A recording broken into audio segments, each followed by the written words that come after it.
कोई बिहारी लड़का को अगर कोई रसियन लड़की मिल जाए और वो भी लगातार रात रात भर सेवा दे तो उस लड़के पर क्या बीतेगी, ये आप सोच सकते हैं। पूरी घटना मैं आपको बता रहा हूँ कि एक रसियन लड़की जो एक भारतीय लड़के से पट जाती है, पटने के बाद दोनों घंटों घंटों तक जो है एक दूसरे के साथ जो है संबंध बनाते रहते हैं। ना लड़की थक रही है ना लड़का थक रहा है। आखिर क्या कारण है और वो लड़का कौन है, कौन भारतीय लड़का है? तो पूरी घटना मैं आपको बता रहा हूँ कि बिहार के पटना के रहने वाले मनीष प्रजापति लड़कियों का शौकीन था। उसे रोज नई नई नई लड़कियां पटाना आदत सी बन गई थी और वो अच्छे खासे परिवार से था, पैसे भी अच्छा कमाता था, जिस वजह से कोई उस पर रोक टोक नहीं करता था। अब होता क्या है कि मनीष को एक आदत थी, उसमें एक बुरी आदत थी। उसके दोस्त जो थे वो भी बुरे थे, इसलिए कि उसके जितने भी दोस्त थे सब जो है वो दिन भर लड़कियों के चक्कर में रहते थे और दिन भर लड़कियों के चक्कर में रहते थे। आजकल के नए युग के बारे में आपको पता ही है कि लड़के जो हैं किस तरह से सिर्फ और सिर्फ लड़कियों को पटाने के फिराक में रहते हैं।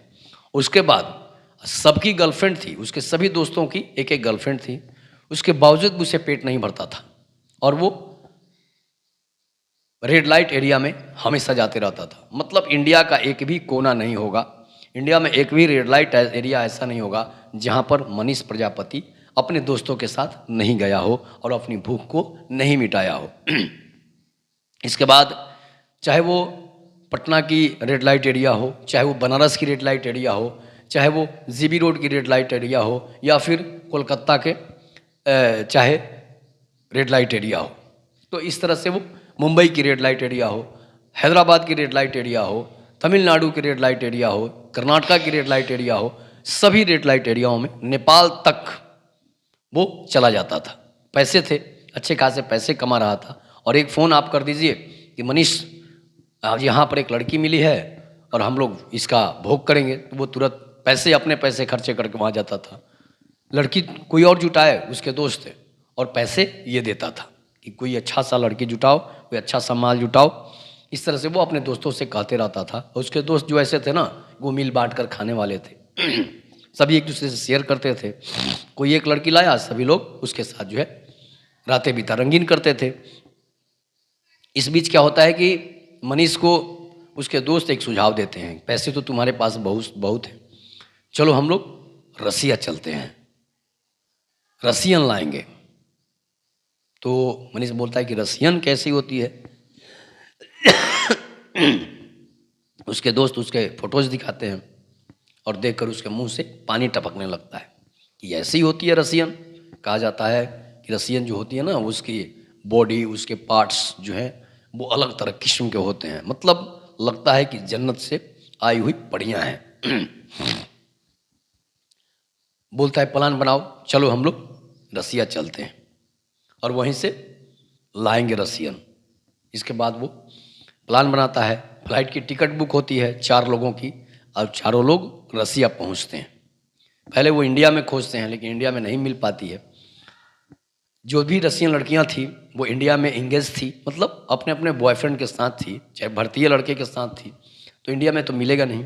तो वो बहुत सारी रसियन लड़कियां आती भी है टूरिस्ट के रूप में, तो उसके साथ तो कोई गलत हो नहीं सकता है, फिर आपको जेल जाना पड़ सकता है। तो वो टिकट बुकिंग होता है 4 लोगों की और चारों लोग मॉस्को पहुंचते हैं। मॉस्को पहुंचने के बाद वो अलग अलग शहरों का दौरा करना शुरू कर देते हैं। एक गाइडर लेते हैं और गाइडर बताता है, वे लोग गाइडर से ही पूछ डालते हैं कि भाई कोई ऐसा जगह बताओ जहाँ पर अच्छी अच्छी और सुंदर सुंदर रसियन लड़कियाँ मिले। वो बोलता है कि ठीक है, मॉस्को में ही अवेलेबल करा देते हैं आपको। इसके बाद रूस की राजधानी मॉस्को में एक होटल लिया जाता है। अच्छा खासा किराया था, पैसे तो इन लोगों के पास करोड़ों थे, तो एक बढ़िया होटल लेते हैं लोग।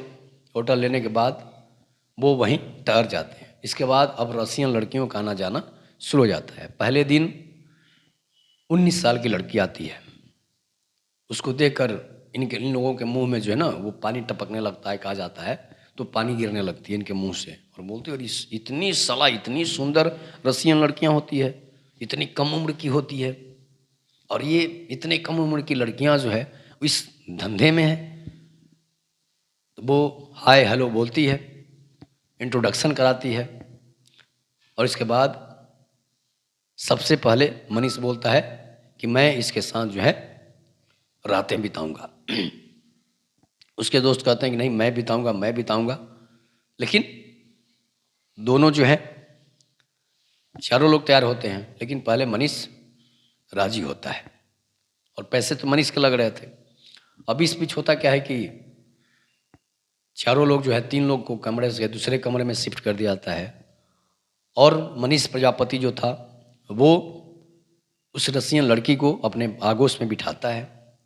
भाषा तो समझ में आ नहीं रहा था उसकी, लेकिन उसके गालों पर हाथ फेरता है, उसके बालों पर हाथ फेरता है, और वो लड़की का, उसका तो भाई अपना पैसा था। इस बीच होता क्या है कि रसियन लड़की जो थी अब मनीष के कपड़े वो उतारना शुरू कर देती है, उसके कपड़े उतार देती है। उतारने के बाद फिर अपने कपड़े उतारती है, और मनीष को इस तरह से रंगरेलियां मनाने के लिए मजबूर करती है कि शायद मनीष जीवन में सोचा नहीं होगा। और उसके साथ जो है रात भर जो है उसके साथ संबंध बनाती है। इसके बाद उसके दूसरे दोस्तों के पास वो जाती है, उसके साथ भी 2 घंटे, 3 घंटे, 4 घंटे, मतलब चारों के साथ जो है रातें बिताती है, चारों के साथ जो है संबंध बनाती है। इसके बाद चली जाती है। अब इन लोगों को लगा कि भाई ताज़ा ताज़ा माल है, और ताज़ा ताज़ा रसियन लड़की आई है, तो इसके साथ जो है बहुत आनंद आ रहा है, एंजॉय आ रहा है, मज़ा आ रहा है। अब इन लोगों को बुरी लत थी, लड़कियों की लत थी। फिर गाइडर को बुलाते हैं अगले दिन और बताते हैं कि कोई दूसरी इससे भी अच्छी को बुलाओ।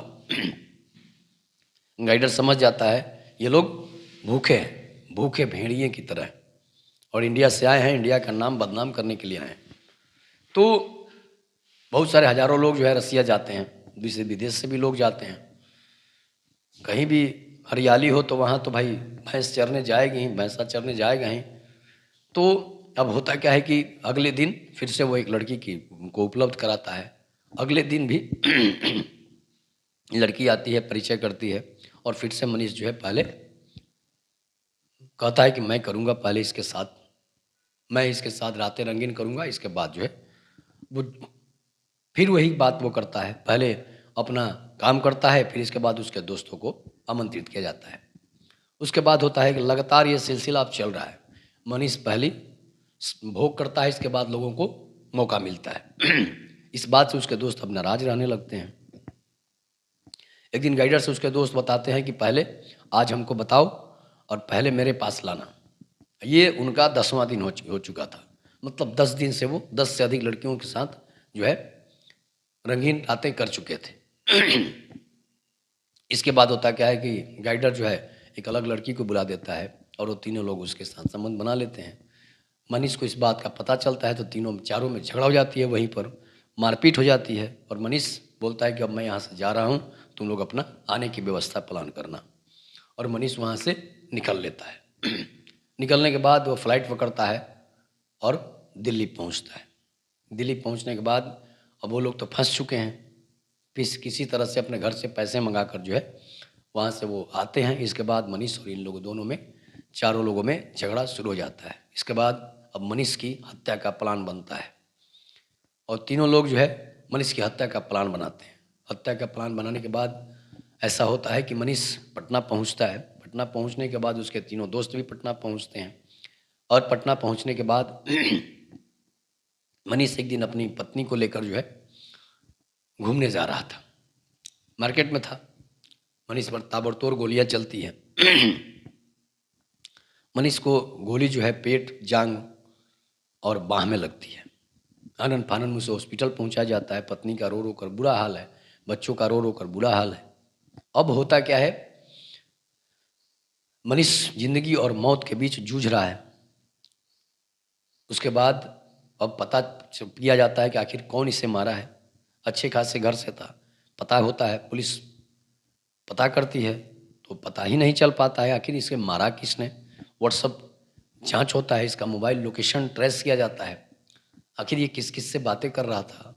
तो रसिया से लेकर दिल्ली की जीबी रोड से लेकर कलकत्ता के सोनागाछी से लेकर मुंबई के अलग अलग रेड लाइट एरियाओं के नंबर मिलते हैं। तो सब लोग सोचते हैं कि आखिर भाई जब ये इतना गंदा काम में लिप्त है तो इसे मरवाएगा कौन। लगता है किसी रेड लाइट एरिया के चक्कर में इसकी जान गई है। उसके बाद अब ये बात उसके दोस्त जो हैं वो भी आश्चर्यचकित हैं, आखिर मनीष पर गोलियां किसने बरसाई। तो मनीष एक और लड़की सोना से फंसा हुआ था और उसका बॉयफ्रेंड जो था उसके साथ संबंध बनाते देख लिया था। पटना आने के बाद उसका दोस्त सोना का जो दोस्त था रितेश, उसी ने गोलियां बरसाई थी। ये जांच में जब रिपोर्ट पता चलता है तो वो सोना का नंबर पुलिस सबसे पहले मनीष के मोबाइल से निकालती है। निकालने के बाद पता चलता है कि आखिर सोना किस किस से बात कर रही है। तो सोना मनीष से भी रातें रंगीन करती थी और रितेश के साथ भी रहती थी। रितेश को इस बात का पता चल गया था वो मेरी गर्लफ्रेंड को पटा लिया है, इसलिए कि अच्छा खासे घर से था, पॉपुलर था काफ़ी। और इस बात का सोना को ही पता नहीं था कि रितेश ऐसा काम कर सकता है। इसके बाद रितेश पकड़ा जाता है और मनीष को शक हो रहा था उसके जो 3 दोस्त गए थे उन लोगों ने मरवाया है। मनीष की जान तो बच जाती है, सोना अरेस्ट होती है और रितेश को अरेस्ट किया जाता है। अब सोना को इस बात का अफसोस है कि आखिर गोली मेरा रितेश ने क्यों मरवाया। तो रितेश बताया कि तुमको मैंने उसके साथ संबंध बनाते देखा था, जिस वजह से मैंने उसे मारा। और तुमको पता ही भी चल गया होगा ये रसिया से लेकर मुंबई से, दिल्ली से, सोनागाछी से लेकर सभी रेड लाइट एरियाओं में ये रोज़ रातें रंगीन करने जाता है और तुम उसी लड़के के साथ फंसी हुई हो, तुम्हें पता ही नहीं है। इसका यही धंधा है, इसका यही करा जो है पेशा है, पता नहीं इसके शरीर में क्या है, इसे रोज़ लड़कियां चाहिए। तो गलत का नतीजा गलत होता है और मनीष बेड पर पड़ा हुआ है। भगवान जाने कब उसके स्वस्थ ठीक होगी, जिंदा तो है लेकिन बेड पर है। तो बुरे कर्मों का फल बुरा ही होता है। इस पर आप लोग अपनी प्रतिक्रिया जोड़ दीजिएगा। तब तक के लिए नमस्कार, जय हिंद, जय भारत, जय श्री राम।